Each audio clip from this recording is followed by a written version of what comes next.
Tell right. me when you're ready. Here, I got it. There you go. Thank you so much for joining me today. This time we're going to talk about your new book, Aloft, Textured Landscapes of Jordan. This is your fourth book, if I'm not mistaken. Yes, sort of. Yes, this is well, first of all, thanks for having me back. I always love being on here and talking with you.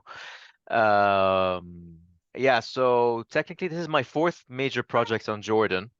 My third book in general, but like there was a book which I consider that was mine, which was a few years ago. I was commissioned by the Royal Court to document and photograph all the religious sites in Jordan for their book. So they Yeah. produced the book, but I photographed the whole thing. So, and that was like a 3 month project. So I consider it my fourth Jordanian project, let's say. Yeah. I mean, in that project, you include the book on Al-Aqsa Uh, complex, yeah, yes. So this is my, yeah, Haram al-Sharif complex, yeah, to be yeah. honest. Yes, yes. So that was my Because book. Al-Aqsa is part of Haram al-Sharif complex. Yes, and also like, the Jordanian government is the custodians of the site. So it's Jordan affiliated. It's Palestinian, of course, and it's a Palestinian site, but we are the custodians and I did get direct help from the Jordan government to take pictures of the site and explore it and things. How do you find aerial archaeology in Jordan project? Because you became part of that in 2018. And Uh, finally, last year, and maybe in the beginning of this year, you went with we Robert went out Bivoli together and and Firas Bain. Firas Bakain Yeah. to document some So sites. I'll rewind a little bit and just so anybody who's new to listening to this will know about it. But basically, the Aerial Photographic Archive of the Middle East, the APAAME project, has been around for a very long time. It was established by David Kennedy about they say 25 years ago, but I've been recently thinking I think it's much longer. But the Aerial Archaeology Project of Jordan has probably Yeah. like been going strong for 25 years, and it's currently headed by Dr. Robert Bewley, Bob we all call him. And yeah, so about 7 years ago, I joined for a few flights, and I was subsequently invited back multiple times on these flights. I bring my own. I think I bring my own artistic eye, and I also I thoroughly enjoy it with them. And yeah, so like to go back to your first question, like finding it, area archaeology is spectacular.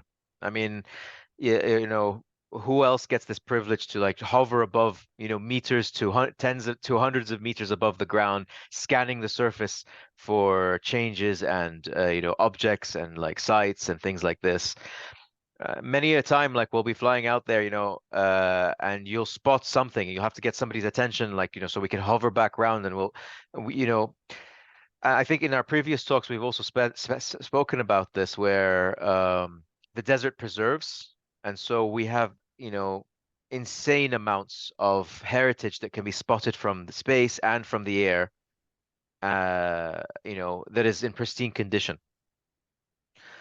And I think like one last thing to add on that is also like you get an immense sense of scope, when you're seeing it from above and you see like the landscapes that humans have changed over the centuries and millennia and that have remained preserved, villages and cities and things like this. And, flying from one point to another, you get a sense of the scope of the country and the landscape as a whole as well. Bob and David Kennedy, Professor Bob Bivoli and Professor David Kennedy have been involved with aerial archaeology for around 40 years or more Yep. than 30 years. Yeah, yeah, yeah. And they documented archaeological sites, cultural sites in the whole region in order to have evidence after potential destruction of these sites by military conflict, by urban development, by Yeah, urban expansion. overpopulation and Yeah. vandalism, looting. Do you see yourself on the long run as a part of a bigger project, not only in Jordan, but in the whole region? I mean, if they'll have me, then yes, I'm more than eager to go up there and explore these sites. Um, it's like I said, it's such a privilege, and like I mean, there has been discussion as possibly going down to the Gulf to do some exploration. They're already active in Oman. And yeah, if the project, as long as the project's around and I'm able to join them, I will definitely join them and like, be a part of it. It's like I said, it's just something so special and so unique that you get to experience and like, go up there and do this stuff. How do you find the image festival that you're part of for the Um, week? I love the Image Festival, and I love what Linda Khoury, the curator and the creator of this festival, is doing. She's been going ongoing for 12 years, and she's a one-woman show. I mean, I've seen certain people help her, but like on a wider scale, it's all her. From, funding to selection to curating the actual exhibitions to negotiating with everyone. It's an amazing experience, and it's something really culturally unique for Jordan. Um, you know, uh, and like not only is she focused on photographers in Jordan, she's focused on photographers from around the world, and so she brings these, perspectives and views from around the world here for Jordanians to see. And yeah, the event is always amazing, and it's always a great experience because it goes for a month, and you get to go to multiple um, galleries around Jordan, sorry, around Amman. And so it's not Yeah. just one stop shop. Let's go for an evening. It's like, oh, Tuesday there's an opening at this exhibition. The following Thursday there's another opening. So it goes on and on. And it's just I only wish the best for her and the thing, and I hope it goes on for another 20, 30 years. Yeah, that would be great because we had the Amman Design Festival, which lasted only for 2 years, and something Yeah. happened with that. Yeah, yeah. I mean, it's not easy, and this is a testament to how good Linda is and how passionate she is about this, because the organizing these things is not easy. Like you're juggling, 100 different Yeah. factors between artists and supporters and events and gallery owners. It's like it's hard, And yeah, I hope it goes on, and I hope that Amman Design Week actually eventually comes back because that was really a really unique experience. It was a great experience in 2016, 2017. Hmm. And I think they stopped in 2018, if I'm not mistaken. Yeah, I covered them in 2017, and after that, the whole festival ceased to exist. Then we had 2, 3 years before COVID, and COVID became an excuse for lots to of stop that stuff. institutions Yeah, yeah. to, I to think also I think funding is an issue here as well, because like for example the Amman Image Festival is slightly reduced, not reduced, but like printing and securing these things is challenging, yes, but like for the design week, you would have to fund these major projects that are participating in it somehow, you know or if at least on the small basis of the logistics of the big installations and how to set them up and paying for them. So it must have not been an easy factor. But how do you find yeah, the go ahead. art scene in Jordan? Because you said that all these festivals need funding, and Yeah. sometimes because of So geopolitical situation in the region, we have other priorities than sponsoring high arts. yeah. I mean, I'm not really a good authority to ask on this, as I live a very quiet life, let's say.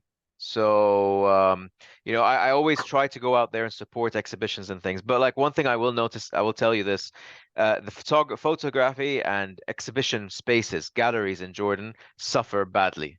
Like literally not seen a single exhibition space or gallery in Jordan that's lasted the duration without transforming into a cafe or some other, like they'd have to like reappropriate ways of making money because galleries don't work. And even with me, like, I've carried out so many exhibitions that I've almost lost count now. And in the beginning, I used to be very, very, hopeful. Oh, I mean, I'm going to sell each print for this much, and I maybe hope make my money back. you barely ever sell anything. And that's photography. Maybe paintings and sculptures do better. But on a larger scale, like I said, like, you often see exhibition spaces open up, who are very enthusiastic, who get really active for a year or two, and then they just stop because they can't afford it anymore because like there's no scene to support. And just to add to that, like for example, in my experience with my exhibitions, like people will come the first night and then, you know, it'll be se severely reduced by the second night. And by the third day, if you're lucky and you pressure some people like, hey, you didn't show up, they'll come on the last day, like 5, 10 people. Maybe the general public is not interested in art. Yeah, I don't think We're, so. I mean, I've always we're said, talking about 95% of the population here, which is, let's say, busy yeah, with all kinds surviving, of surviving. economic things. Yes, So surviving and trying I always to tell people when survive. I'm introducing them to Jordan, like Jordan is a almost like a 90% refugee culture. We have had wave after wave of Yeah. refugees coming in, and by the time, there's I think with every wave that comes in, they just try to, keep their heads down, make money, uh, live a secure life, and then maybe a generation or two after they arrive, that generation can afford to go into the arts. And Mhm. so, you have the ways of Palestinians and then Palestinians from Kuwait, and then you have Syrians and Iraqis and so and also like doesn't have a middle class either. This is another issue. So like because the Sure. arts I mean, emer I'm supposed to be the middle class, so we have middle class. Oh, it's a very small percentage, right? Of course, And it's the percentage of middle class people, that but exactly. and middle and upper that supports. So, someone who's earning, 500 JDs a month can't really afford to get in a cab and go like even on the minimum basis of going to visit these sites, places, it's too expensive for them even on that basis. And this is like it's a problem here. It's transforming, it's getting better. I will tell It's you getting this. better. I would say Yeah, it's getting better. COVID definitely knocked it down a peg, but we're coming back, I think, with and like Oh, you came yeah, back well yeah, because actually last year Jordanian tourism earned the most money in the history. yeah, They had a yeah, record year in 2023, and then we yeah, have political yeah, yeah, for sure. political turmoil in the West Bank and Gaza, And then it slowed down again. and again it slowed down. So we'll see what will happen if the escalation Yeah, occurs. yeah, yeah. We'll see how things go. Hopefully, we'll listen back at this interview in a year from now and be much in a better place. Hopefully, hopefully. But regarding the aerial photography, Mhm. do you think the CBRL takes aerial archaeology as a serious project? Is that a project directly affiliated with the CBRL or just with the University of Oxford? No, I think CBRL definitely plays a huge role. I mean, Firas Bkhain, who works at CBRL, is also the co-director of the current Aerial Jordanian project, and he Okay. works tirelessly every season to secure permits, to get clearances, to arrange the flights. Like he is directly involved in it. So it's Um, it's a project affiliated with the CBRL, yes, Council yes, of British yeah, Research in Levant. in the Levant, yes, Explain this to our and viewers. they've been like that for years. I mean, like that's been the base hub for both Bob and David over the years. So yeah, I would say they're very directly involved. And like I think like because Bob's been talking about it for some time, we have secured like maybe a few more seasons of flying over Jordan, but his plan is to eventually hand it over to local, like make the project Uh-huh. local, which is like sort of hand it over to Firas and hopefully me, I'll be Yeah. involved in the project as well, and we can bring on other people. I think we're trying to train You can local bring me people. to fly Huh? over and Yeah, take spot yes. for some useful people. Yes, Because yes, you need people this who are is going to take photographs, not people who are going to cheer, yeah. like myself, drink alcohol while we were taking shots. Yeah. Um, I mean, like it's a challenge being up there is very, very arduous on the body. Like even for me, Of like I've course. done multiple flights, and there's one or two times where I've almost thrown up. Yeah, yeah, you have to be very Um, careful. yeah, so like eventually, I think the end goal, even though CRAB ARL will probably always be affiliated and connected, but like the idea is to hand it over to a more local team, which is a great thing. Okay, but you can have a local team from CBRL, like Yeah, what yeah, Firas is doing. He's a local exactly, and he's exactly, exactly. administrator at the CBRL. Yeah, yeah, yeah. Are you planning to document historical sites in Japan? Because recently you traveled to Tokyo and this is So another project that you're involved with. So I mean, for new listeners and old, they all know me. Like I do like I call it the shotgun. Like I scatter as many ideas as I can. I went to Japan for the first time last December and absolutely fell in love with it. With the architecture and the landscape is spectacular out there, and it's my current like focus and dream to be able to go back out there and do a book project on some topic out there. I've been like following up with some publishers because like sometimes when it's something that far away, you always have to like ensure that you've got somebody on board. But like things change rapidly. Like for all I know, like the next week I'll have another project in mind and I'll be working on it. Like I'm still maintaining my other projects that I work on in the Middle East. I was in Turkey last week in Eastern Thrace documenting some mosques and also sites from antiquity for two other side projects that I'm working on and building up slowly over the time. But yeah, Japan is on the big focus list. So I'm hoping if things go well, maybe a fall this year or spring next year, I'll be out there documenting some castles out there and other architectural features. What happened with your project regarding uh, mosques around the world that you It's still started ongoing. to? It's still ongoing. Yeah. That's one of the reasons why I went out to Eastern Thrace in Turkey, because there's the very famous Ottoman city of Edirne, and they had several like I went and documented like six mosques out there. It's a very slow project because I'm funding it myself. Like until so far, I've not found anyone who's that passionate to fund it, and it's an expensive project because you're looking at around 100 mosques around the world. So every time I get the unique opportunity, like a friend will tell me, "Hey, I'm going to this country." I look up what I need to shoot out there, and I pile them on. So for example, like I visited Troy in Thrace, which is a unique and famous architect site from antiquity, and also I documented seven or eight. But these are long-term projects. These are like 10 years until I can have a significant chunk of imagery. For example, like the Aloft book, this book I've just Yeah. published. That's the culmination of 7 years of in artistic shots taken between the sites. We've not really pointed this out to anyone who's been listening so far. The book Aloft, even though I've been flying with the AAJ and I document with them, and of course the images are all available on archive online for free to people on apaame.com. Um, I opted to do like an artistic project. So my books surrounds more textures and unique features that I've spotted while flying over Jordan for people because I wanted to like sort of reflect show that Jordan's not just like sandy deserts all around. Like there are incredible features out there that no one's ever seen that we get to see on it like every time we fly. You took some spectacular photos of the landscape, not archaeological sites. Yeah, yeah, yeah. I do have spectacular shots of the archaeological sites, but I also wanted to take a step backwards. I wanted to do something after last year's project, which took a lot out of me, the Aqsa book.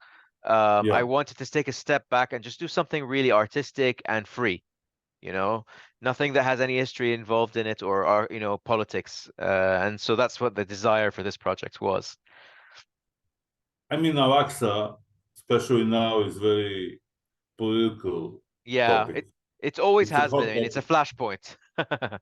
It is a flashpoint from the very beginning. Yeah, yeah. Do you think, do you think there's a temple under Haram al-Sharif, what some of the Zionists or I, Messianic Zionists claim? I personally, Well, from it's what I've funny, read, hmm? Say that again. I said they didn't find anything so far, although Messianic Zionists were digging since Yeah. 96. I personally, in my experience as a like amateur historian and a photographer who's done a project on this site, I personally don't really think that the temple's underneath there. Because if you look over the centuries, or even the last 2,000 years, the boundaries of the city itself of Jerusalem have shifted considerably over the Of course. years. Yes, of course. Like the current state that we see right now is actually the Ottoman, which is very Yeah, recent. And of course. Ottoman, which is also preserved by the British.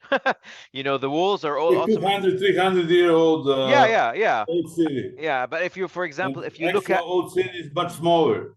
yeah, This and is if what you, you don't understand. yeah, and if you look at, for example, the landscape of what the Roman city looked like 2,000 years ago, Yeah. it extended southwest, where like far beyond the walls now. Or if you look at the original Jewish city from how many thousands of years ago, that went down into the valley below, into the area south of where the current city is. So there, and like when you read books about it, for example, like, there's all these stations for Christ in the old city. They're all wrong. They're all like inventions during the Crusades. When the Crusaders took over the city, they're like, well, we have to have these holy sites, and they just made it up along the way. The real, you know, Via della Rosa is buried tens of meters under the ground and is going under buildings. So like, Yeah. saying like the temple, like they're and also like from archaeological evidence from the experts that I've spoken to throughout the project, most of them have said to me there is no evidence of the original temples under the thing, and that's it. Like so far, there might be, there's like within archaeology and science, there's the possibility of things happening. Personally, I don't think so. I think it's probably located somewhere different in a different section of the city underneath that, if it existed at all. Let's hope that the situation there is going to normalize a bit. It I can hope never so. normalize completely, but at least that people like yourself can travel and Yeah, take yeah. photos. Because right now it's non-advisable to go there even as a tourist. No, no, not at all. Some of my friends were asking about coming to Jordan and taking a bus and going to Jerusalem, or from Jerusalem going to other places in the West Bank. But I didn't recommend them to come at this point. No, Yeah. it's I very, didn't very, advise very them. difficult. And also, for example, I mean, I don't know about your friends, but for me, example, I have a British passport and I'm Jordanian. And the Israelis have now implemented a new system where I have to get special permit from them, permission to enter the West Bank. And it's only dedicated to a specific type of person, like those dual national Arabs. So, Canadian Arabs, English Arabs, French Arabs, all of these guys. And, so now I have to jump even through more hoops. Like I got offered a project recently of photographing Nablus, Yeah. 21 old houses, old city houses there. And I told, like, the people who were asking for the project, I said to them, first of all, the situation is terrible now. Like getting there is a nightmare. And also, I don't really want to like sit and like jump through these hoops at the moment, to get and ask for permission to visit these cities that are, ours.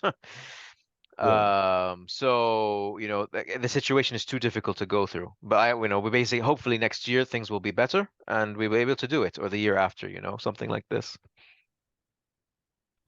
Thank you so much. If you want to add something, please go ahead. No, no, always lovely talking to you. We know you and I could always go on for hours, I guess, but this is great. And thanks for having me.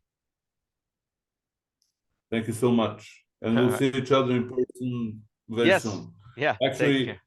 there's a lecture next week at ICOMOS organized by IFPO.